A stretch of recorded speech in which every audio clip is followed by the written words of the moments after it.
Pues continuamos en este sábado de grandes actividades. Después de disfrutar el módulo de hígado, pasamos al módulo de visiones gástricas y recordarles que el On Demand estará a partir del día lunes 23 de agosto a partir de las 20 horas y estará disponible para todos ustedes hasta el 21 de octubre de este 2021. Es muy importante que tengan esta información para que se conecten, para aquellos que no pudieron disfrutar este congreso, lo pueden hacer después. Ahora me toca presentar, la verdad es un gran privilegio, presentarles al doctor Nicolás Shaheen. El doctor Nicolás Shaheen es el jefe del Departamento de Medicina y de la División de Gastroenterología y Hepatología de la Escuela de Medicina y Hospital de la Universidad de Carolina del Norte en la ciudad de Chapel Hill. Esto, no sé si ustedes lo sepan, pero la ciudad de Chapel Hill es una de las ciudades más antiguas de los Estados Unidos. El doctor Shaheen es experto en endoscopia intervencionista avanzada, con especial interés en el tubo digestivo, prácticamente de todo. Él se ha dedicado más, su línea de investigación es hacia el esófago y específicamente sobre el esófago de Barrett. Él nos hablará sobre el tema de prevención de cáncer de esófago. Que lo disfruten.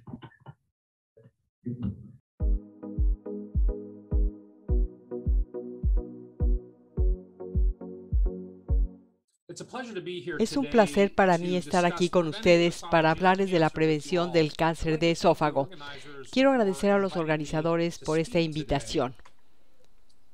Estas son mis declaraciones de conflicto de intereses. Recibo fondos para investigación de diferentes compañías y soy consultor para algunas otras compañías, todas ellas más o menos relacionadas con el esófago de Barrett, el cáncer de esófago y el ERGE. Quiero iniciar con el caso de un hombre de Wilmington de 73 años que pasa sus días en su bote, y Wilmington está en la costa de Carolina del Norte. Reporta que se le atoran los alimentos en la parte media del tórax en la mayoría de las comidas.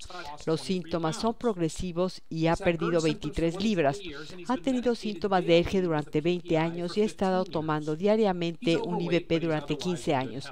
Tiene sobrepeso, pero por lo demás está sano.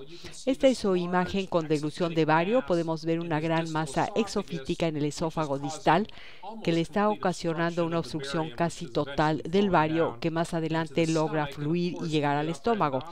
Y desde luego que hicimos endoscopía alta que mostró esta gran lesión, un gran cáncer excavado que está asentado en el campo del esófago de Barrett. El diagnóstico fue cáncer de esófago etapa 4. Recibió quimioterapia y radioterapia. Respondió mal al tratamiento, continuó perdiendo peso. Fui a verme a la clínica donde hablamos de la voluntad anticipada y el pronóstico. Me dijo que quería llegar a la boda de su nieta, que sería en el verano, cuando estábamos en la primavera. Le colocamos una endoprótesis esofágica que le permitió comer mejor.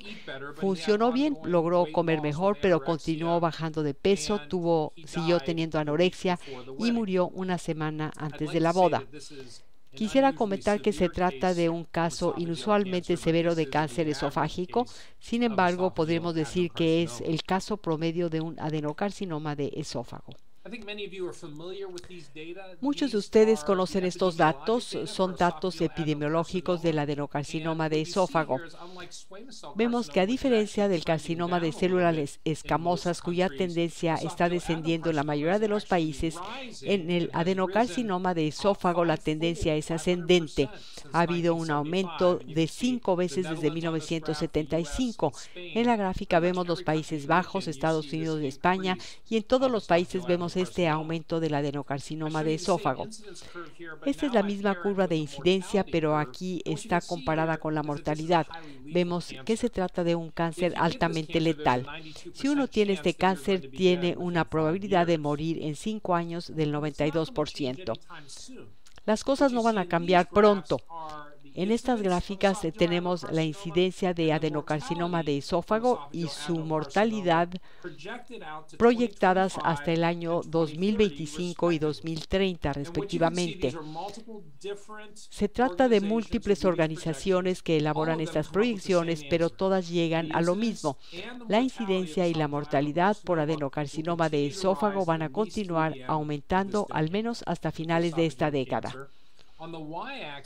Aquí en el eje de las Y tenemos la proporción de los cánceres que de acuerdo con la etapa. En azul tenemos el cáncer localizado, en rojo el cáncer regional, en verde las metástasis a distancia y en color morado los cánceres no etapificados. Hemos hecho tamizaje para detectar adenocarcinoma de esófago al menos desde la década de los 90, pero la proporción de pacientes que se presentan en la etapa de cáncer localizado cuando las tasas de cura son altas se mantiene increíblemente bajo, es menos del 20%. Todo esto se ha mantenido igual durante todo este periodo, con excepción del grupo en verde, esto es el grupo que tiene metástasis a distancia. Cada vez más pacientes se les diagnostica enfermedad avanzada, pero por lo demás no ha habido ningún cambio como consecuencia del tamizaje y de la vigilancia.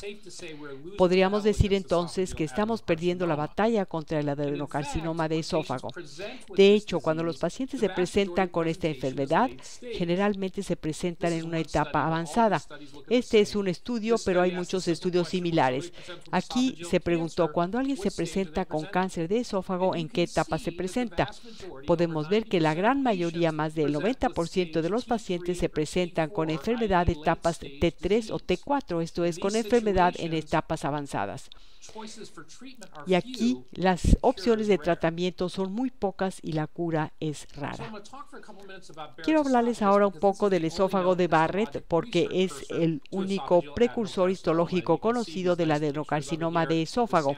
Vemos aquí las imágenes del tejido color salmón que está irradiando hacia arriba hacia el esófago distal. Como ustedes saben, se piensa que Barrett es el precursor del adenocarcinoma y si se convierte en cáncer pasa por una serie de etapas. Primero es Barrett no displásico, después displasia de grado bajo, después de grado alto y finalmente cáncer.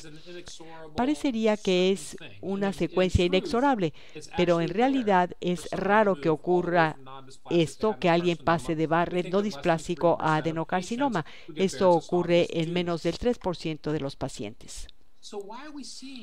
¿Por qué entonces estamos viendo estos aumentos espectaculares del adenocarcinoma de esófago? Nadie lo sabe con certeza, pero se ha postulado que la mayor incidencia de cáncer podría ser secundaria a la epidemia de obesidad. Y sí, cuando vemos la obesidad como factor de riesgo de adenocarcinoma de esófago en comparación con las personas con bajo peso corporal o incluso si alguien tiene peso corporal promedio, tiene un aumento de cáncer del triple. Si uno tiene sobrepeso, tiene un riesgo 6 veces mayor de tener este cáncer. Y si uno es obeso, tiene un riesgo 16 veces mayor de tener este cáncer en comparación con las personas de bajo peso. Por lo tanto, la obesidad es un factor de riesgo muy importante de adenocarcinoma de esófago.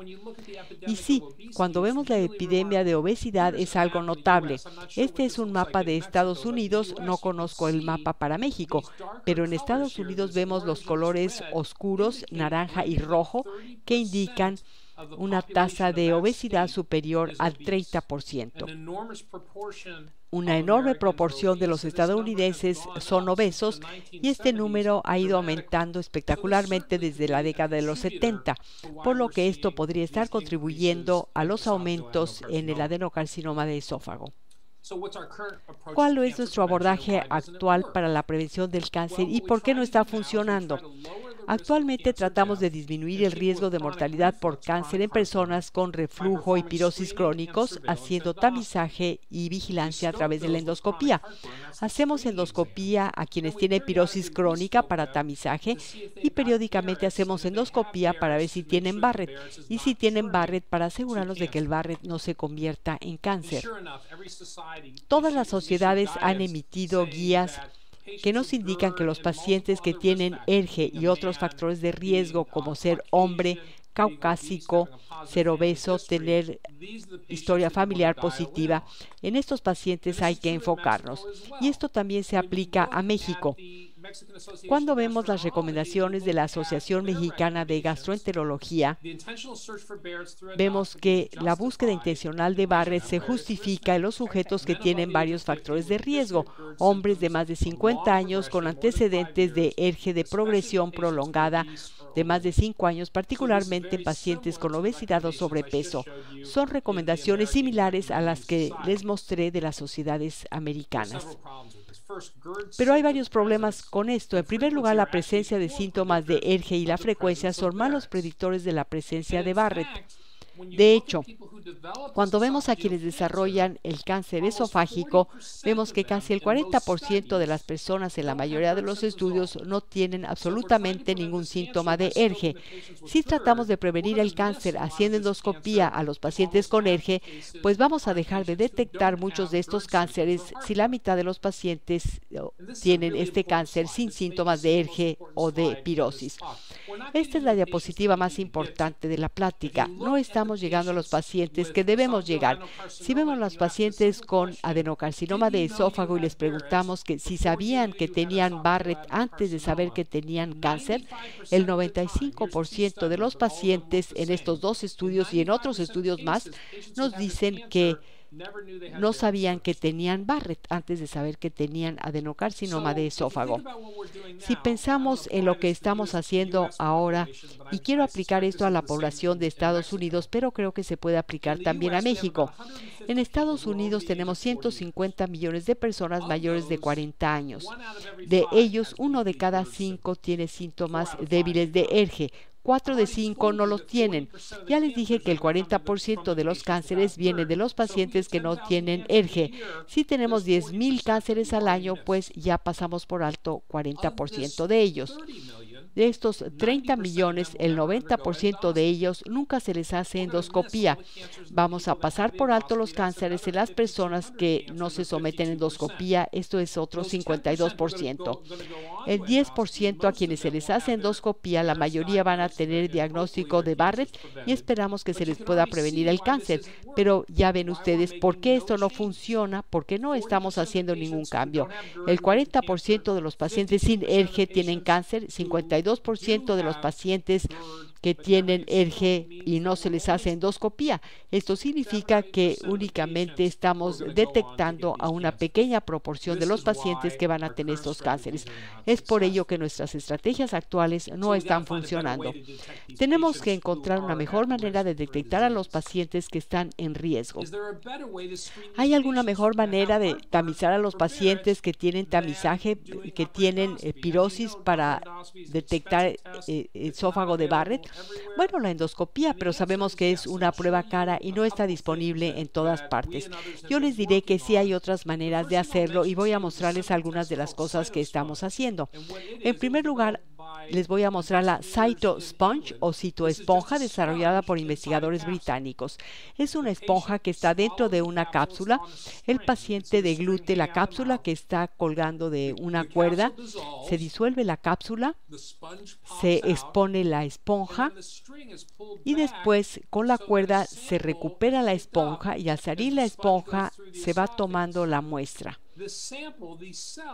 Las muestras que se pegan a la esponja se pueden analizar para detectar el TFF3 o factor del trébol 3, que es un factor de riesgo de Barrett. Y así es como se hace esta prueba. Estos son los datos. Este es un estudio que hizo Rebecca Fitzgerald, inventora de la esponja, con 500 pacientes en medicina general. Tenemos la sensibilidad y la especificidad para esófago de Barrett de mayor de 1 centímetro y mayor de 2 centímetros, especialmente para los casos de Barrett más largo que tienen mayor riesgo de progresión a cáncer.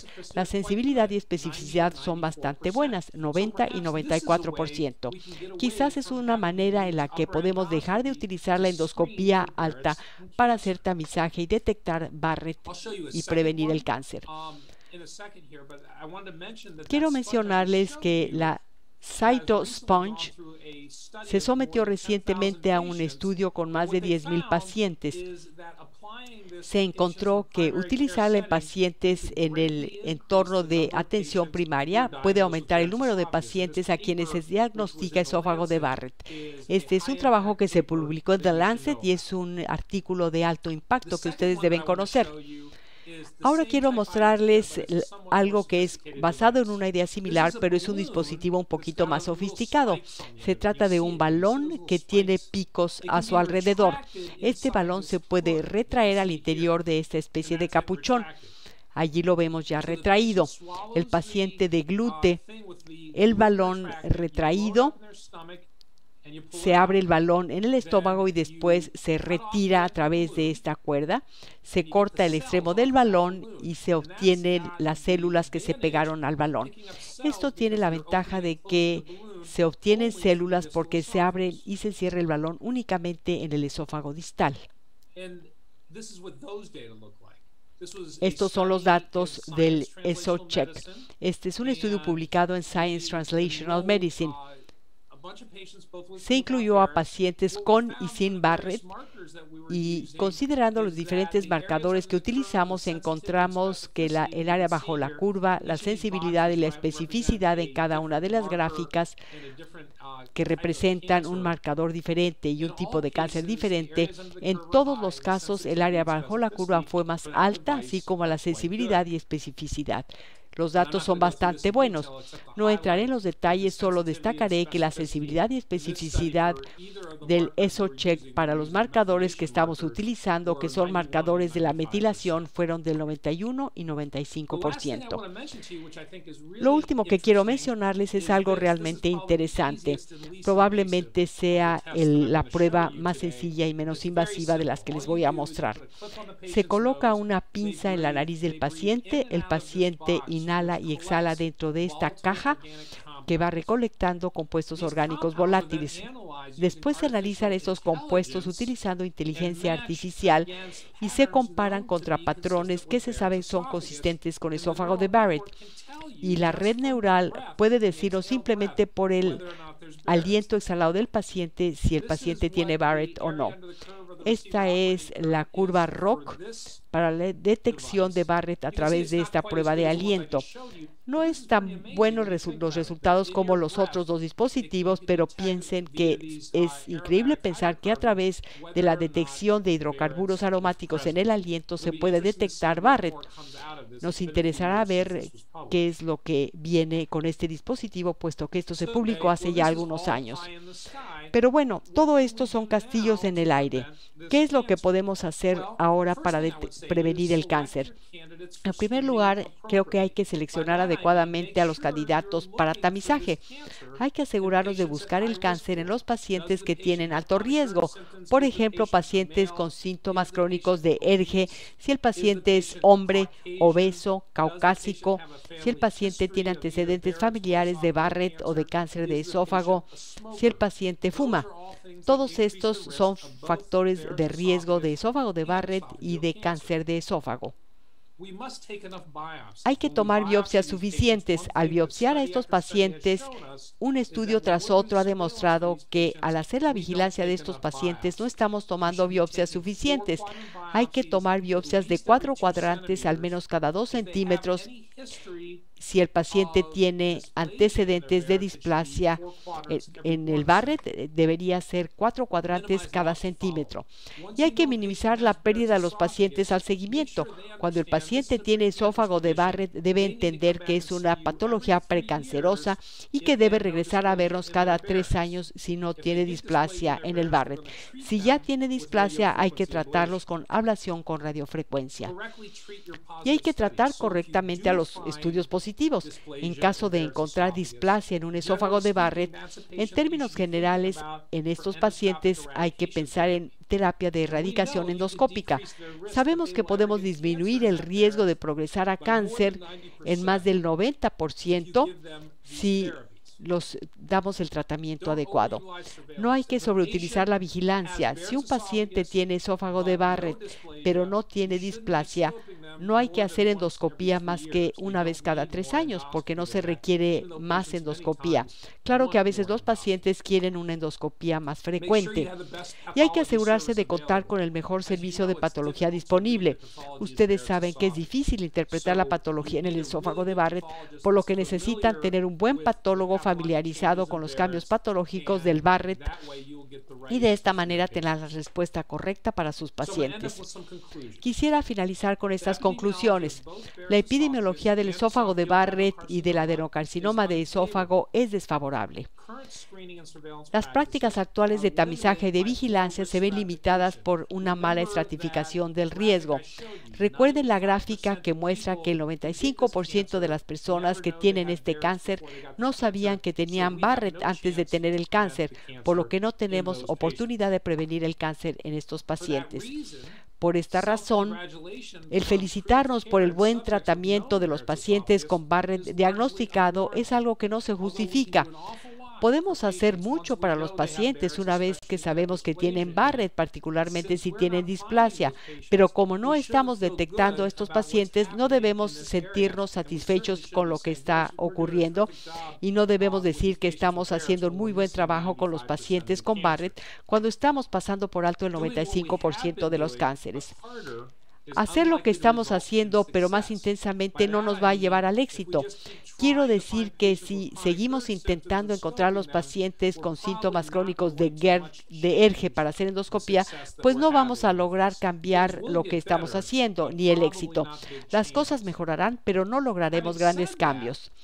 Dicho esto, hay que hacer lo que hacemos bien, correctamente. Con esto quiero decir, hay que seguir todos los pasos del paradigma actual, hacer los cambios necesarios para estar alineados con las guías que ya les mencioné, porque esto nos proporcionará mejoras graduales que van a beneficiar a los pacientes. Yo diría que necesitamos una tecnología disruptiva para mejorar nuestro abordaje para la prevención del adenocarcinoma de esófago. Les mostré el Cytosponge y el IsoCheck, que son maneras no endoscópicas de hacer tamizaje para detectar Barrett, pero esperamos tener pronto otros métodos. Muchas gracias por su atención.